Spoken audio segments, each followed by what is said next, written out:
মঙ্গলবার পরিবহন দপ্তরের মন্ত্রী সুশান্ত চৌধুরীর এক সাংবাদিক সম্মেলনের আয়োজন করেন। উক্ত সম্মেলনে পরিবহন বিষয়ক কিছু ব্যবস্থাপনা নিয়ে বিস্তারিত আলোচনা করেন। সাংবাদিকদের মুখোমুখি হয়ে তিনি জানান, মূলত কিছুদিন আগে রাজ্যের মুখ্যমন্ত্রী দিল্লিতে গিয়েছিলেন। সেই সূত্রে তিনি রাজ্যের বিমানবন্দরের কার্গো পরিষেবা নিয়ে কেন্দ্রীয় সিভিল এভিয়েশন মন্ত্রীর সাথে আলোচনা করেন এবং ব্যবসায়ীদের জন্য পুনরায় যেন কার্গো পরিষেবা চালু করা যায় তা নিয়েও আলোচনা করেন। ইতিমধ্যে গত 2 দিন আগে ইন্ডিগো তাদের কার্গো পরিষেবা চালু করেছে, যেখানে কেন্দ্রীয় সরকার ইন্ডিগোকে এই দায়িত্ব প্রদান করেছে। তার পাশাপাশি আশা করাই যায় যে আগামী দিনে এয়ার ইন্ডিয়া সহ অন্যান্য ফ্লাইট তাদের কার্গো পরিষেবা চালু করবে আগরতলা বিমানবন্দরে।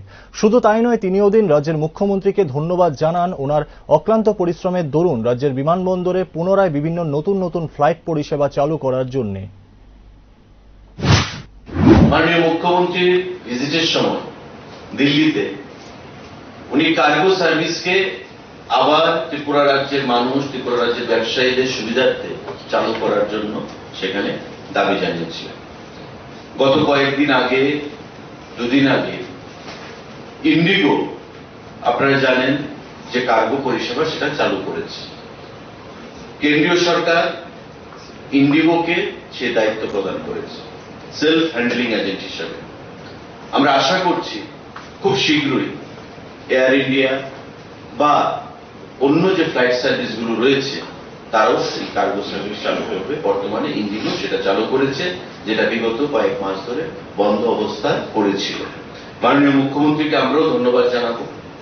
ওনার প্রচেষ্টায় যে পরিষেবাটা বন্ধ রয়েছে, আমাদের দপ্তর থেকে, আমি মন্ত্রী হিসাবে এবং ফাইনালি মাননীয় মুখ্যমন্ত্রী দিল্লিতে গিয়ে যে প্রচেষ্টা গ্রহণ করেছেন, জ্যোতিরাদিত্য সিন্ধিয়া আমাদের সিভিল এভিয়েশন দপ্তরের মন্ত্রীর সাথে, তারই ফলপ্রসূ আমরা ইন্ডিগো কার্গো সার্ভিস এখানে চালু করতে সক্ষম হয়েছি।